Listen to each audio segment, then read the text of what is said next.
Boris Johnson can pressure Emmanuel Macron into preventing migrants from crossing the English Channel, by arranging for the boats in which they arrive to be towed back to France. Tory MP Matt Vickers was speaking the day after Border Force officials stopped a total of 8 boats loaded with 284 people on their way to the UK.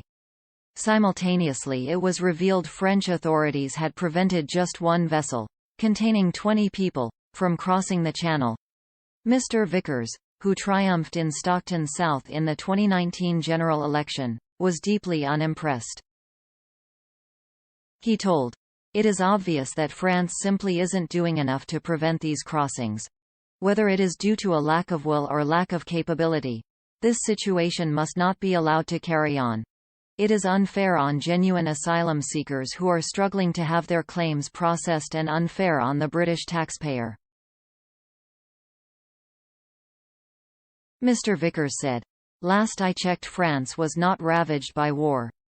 Those crossing the Channel are perfectly safe on the mainland. We cannot permit this Goldilocks approach that many migrants have adopted, picking and choosing which country they consider to be just right to find the solution." Mr. Vickers said Britain should take note of Australia's approach to the large number of boats attempting to cross the seas from Indonesia. He explained, "At the height of the Australian migrant crisis, people were entering the country illegally at a rate of 50,000 per year, and over 1,000 migrants ended up dying at sea. If nothing is done about the ongoing situation in the Channel, the UK is staring down the barrel of a potential humanitarian disaster. If France continues to refuse to play ball, Britain must take a strong and leading role in bringing an end to this crisis. Britain needed to follow an Australian-style model to deal with these dangerous channel crossings," Mr. Vickers claimed.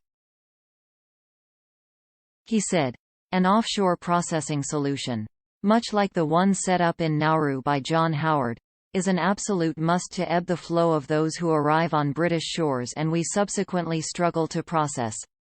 As a result of the measure implemented by Australia, the country experienced no attempted crossings from Indonesia for 3 years after January 2013. And only a handful since. Mr. Vickers added, "However, most importantly, we have to start towing these skiffs back to France to send a clear message to people smugglers and would-be illegal migrants that this route into the UK is no longer viable. I would urge the government to ignore the inevitable howls of phony outrage from the left. These policies have been proven to work, are fairer to genuine asylum seekers, and could prevent a future humanitarian disaster right on our doorstep." Home Secretary Priti Patel met with members of the Greek government today to discuss shared challenges on illegal migration during a 2-day fact-finding visit. Ms. Patel said, "We have seen a surge in illegal migration across Europe, and we must continue to work closely with Greek partners to tackle this challenge that both our countries face."